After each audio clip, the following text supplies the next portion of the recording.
किस तरह इंडिया गठबंधन जो है वो एक्सपोज हुआ है, तालमेल नहीं बन पाया है। नीतीश कुमार का हमला कांग्रेस पे, और इतना बड़ा हमला खुलकर पहली बार नीतीश ने कांग्रेस पर हमला किया है। और कांग्रेस के ऊपर ही ये इंडिया गठबंधन को टूटने का ब्लेम लगाते हुए उन्होंने ये बयान जारी कर दिया। देखिए, और चुनाव तो चिराग पासवान भी राजस्थान में लड़ रहे हैं, लेकिन क्या चिराग पासवान ने बीजेपी के खिलाफ एक भी बयान दिया है कि अब कांग्रेस की मोनोपोली नहीं चलेगी? कांग्रेस पे हमला करने का मतलब सीधे सीधे है अब इंडिया गठबंधन के अंदर वर्चस्व की जो लड़ाई है, पावर सेंटर की जो लड़ाई है, वो फ्रंट पे सामने आ गई है। देखिए, हम यहाँ तक कहा है कि देश की आज़ादी की लड़ाई में बीजेपी का कोई योगदान नहीं है, ये लोग सिर्फ प्रचार की पार्टी है। कहीं ना कहीं जिस तरीके से एनडीए के द्वारा बार बार बोला जा रहा था, अब सत्य होते दिख रहा है। यही कारण है आज नीतीश कुमार के निशाने पर कांग्रेस है। अब जो इंडिया गठबंधन के अंदर हालात है वो सही नहीं है, और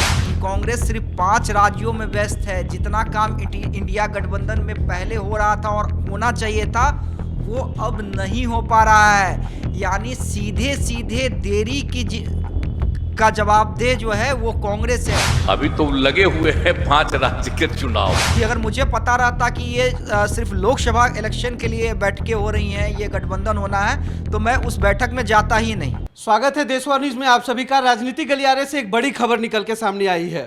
बिहार के मुख्यमंत्री नीतीश कुमार ने कांग्रेस के बारे में बड़ा बयान दे दिया है। इसके लिए सीधे हम जुड़ते हैं अपने अमित जी के साथ। अमित जी, नीतीश जी का जो बयान जो आज दिया गया है कांग्रेस को लेके, उसके बारे में आपका क्या कहना है? देखिए, साफ है देवांशु जी कि अब जो इंडिया गठबंधन के अंदर हालात हैं वो सही नहीं है, और खुलकर पहली बार नीतीश ने कांग्रेस पर हमला किया है। और कांग्रेस पे हमला करने का मतलब सीधे सीधे है कि कहीं ना कहीं अब इंडिया गठबंधन के अंदर वर्चस्व की जो लड़ाई है, पावर सेंटर की जो लड़ाई है, वो फ्रंट पे सामने आ गई है। देखिए, हम 2-4 दिन पहले ही चर्चा कर रहे थे कि जो मध्य प्रदेश में चुनाव है, जो राजस्थान में चुनाव है, जो छत्तीसगढ़ में चुनाव है, और खासकर मध्य प्रदेश में किस तरह इंडिया गठबंधन जो है वो एक्सपोज हुआ है, तालमेल नहीं बन पाया है। वहाँ पे समाजवादी पार्टी कांग्रेस और बीजेपी के खिलाफ कैंडिडेट खड़ा कर रही है, जेडीयू खड़ा कर रही है, आम आदमी पार्टी खड़ा कर रही है। और अब पहली बार नीतीश कुमार ने, देखिए, आज CPI-ML का कार्यक्रम था जिसमें आज नीतीश कुमार को आमंत्रित किया गया था। जैसे यहाँ पर बिहार में जब कांग्रेस के कार्यक्रम में लालू प्रसाद यादव गए थे, वैसे ही आज CPI-ML के कार्यक्रम में नीतीश कुमार गए थे। और नीतीश कुमार ने हालांकि केंद्र सरकार पे भी हमला बोला है, ऐसा नहीं है कि उन्होंने बीजेपी पर हमला नहीं बोला है, बीजेपी पर भी हमला बोला है। यहाँ तक कहा है कि देश की आज़ादी की लड़ाई में बीजेपी का कोई योगदान नहीं है, ये लोग सिर्फ प्रचार की पार्टी है। लेकिन कांग्रेस पे क्या बोला कि कांग्रेस सिर्फ 5 राज्यों में व्यस्त है। जितना काम इंडिया गठबंधन में पहले हो रहा था और होना चाहिए था, वो अब नहीं हो पा रहा है। की चिंता है नहीं, अभी तो लगे हुए हैं 5 राज्य के चुनाव में, इसलिए 5 राज्य का चुनाव होगा, उसके बाद अपने सबको बुलावेंगे। आजकल कभी कोई चर्चा नहीं हो रही, तो चलिए अब जो कुछ भी होता है, हम तो देश को एकजुट करने के लिए और देश के इतिहास को ये लोग बदलना चाहते हैं, उसको ठीक करने के लिए, और इनसे जो आज हैं शासन में उनसे मुक्ति के लिए कर रहे हैं, तो आगे भी हम लोग। यानी सीधे सीधे देरी का जवाबदेह जो है वो कांग्रेस है। कहीं ना कहीं जिम्मेदारी जो कांग्रेस की बनती है वो कांग्रेस नहीं ले रही है। अब समझिए, नीतीश कुमार का हमला कांग्रेस पे, और इतना बड़ा हमला। देखिए, बड़ा हमला है ना।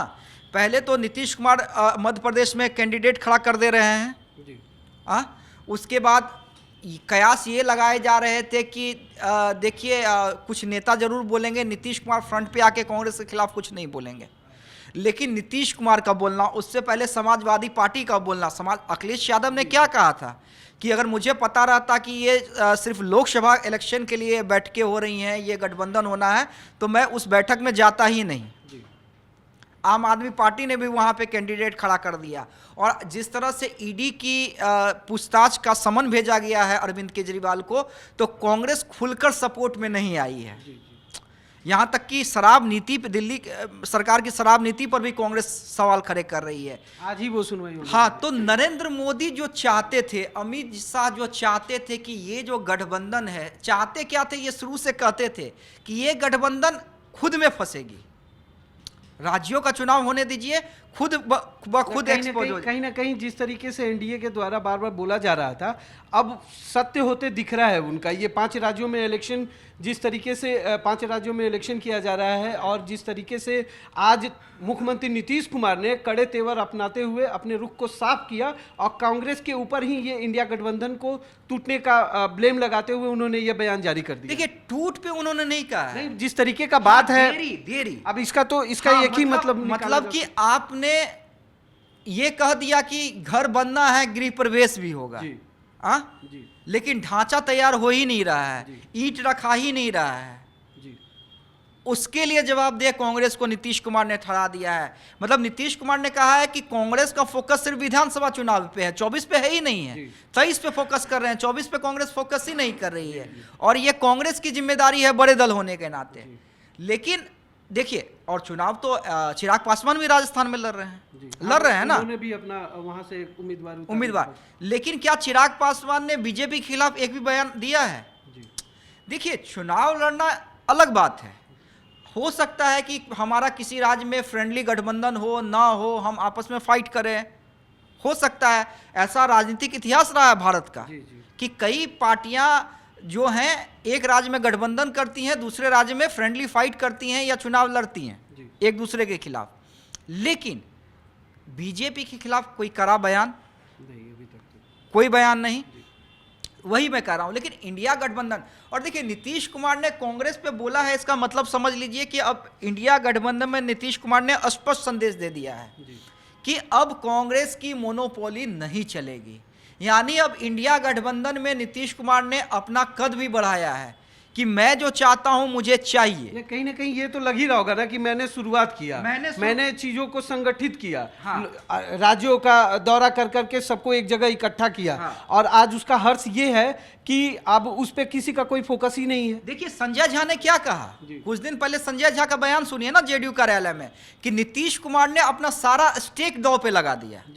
सारा स्टेक दांव पे लगाने का मतलब है कि अपनी राजनीतिक जमा पूंजी, और क्यों लगाया? इसलिए लगाया कि नीतीश कुमार या जेडीयू पार्टी ये चाहती है कि नरेंद्र मोदी के सामने जो चेहरा हो वो नीतीश कुमार का हो, नीतीश कुमार का हो, और हम बराबर लड़ाई में रहें, ये लगे कि हम बराबर फाइट दे रहे हैं, हम बराबर टक्कर दे रहे हैं। लेकिन आफ्टर मुंबई की बैठक के बाद इंडिया गठबंधन का कोई भी ऐसा काम दिखा नहीं। मैंने हमेशा कहा कि नीतीश कुमार आप सभी लोग कहते थे कि इंडिया नाम से नाराज है, इंडिया नाम से नाराज नहीं थे नीतीश कुमार। ये जो देरी हो रही है, बैठकें हो रही हैं, उसका कुछ रिजल्ट फलाफल सामने नहीं आ रहा है, उस बात से नीतीश कुमार नाराज हो रहे थे, और वो नाराजगी सामने आई है, खुलकर सामने आई है। अगर नीतीश कुमार ने अपना पूरा राजनीतिक स्टेक दांव पे लगाया है तो उसका रिजल्ट अभी तक एनडीए के सामने 0 देखने को मिला है। और अगर मान लीजिए कि एनडीए के सामने यही प्रदर्शन रहा या यही स्वरूप रहा, तो आप समझिए कि इससे भी भारी, पिछले बार से भी ज़्यादा बहुमत से नरेंद्र मोदी को आने से कोई नहीं रोक सकता है। हाँ, तो ऐसे में फिर इन नेताओं का क्या होगा जिन्होंने अपनी सारी राजनीतिक स्टेक को दांव पे लगा दिया है?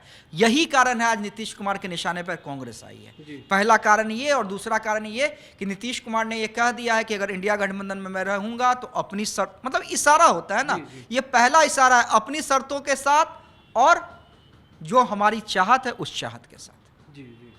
जिस तरीके से आज नीतीश कुमार ने अपने बयान में कांग्रेस को घेरा है, इससे कहीं ना कहीं आने वाले समय में इंडिया गठबंधन के ऊपर खतरा मंडराते तो दिख ही रहा है। अब देखने वाली बात होगी कि आगे चल के इस बयान के बाद क्या बयान निकल के आती है और इसका क्या मायने होता है। तब तक के लिए धन्यवाद।